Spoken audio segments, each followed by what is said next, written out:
Anchor Kashif Abbasi اور فیصل وابڈا۔ کاشف عباسی نے کہا کہ پارلیمنٹ ہاؤس میں پولیس کو نہیں جانا چاہیے تھا، یہ غلط تھا۔ اس نے مزید کہا کہ 2022 میں جب پی ٹی آئی کی حکومت تھی وہاں بھی پولیس گئی تھی پارلیمنٹ ہاؤس میں، تو یہ غلط تھا۔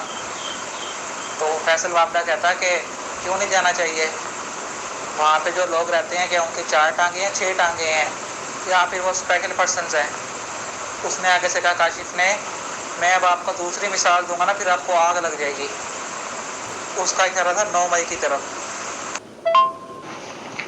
وہ تو ابھی آپ السلام علیکم ورحمۃ اللہ وبرکاتہ منیر بیٹا، بس سوری یار آپ سے گپ شپ نہیں ہو پا رہی ہے، میں نائٹ ڈیوٹی ہے، ابھی میں ڈیوٹی پہ جا رہا ہوں، ٹھیک ہے؟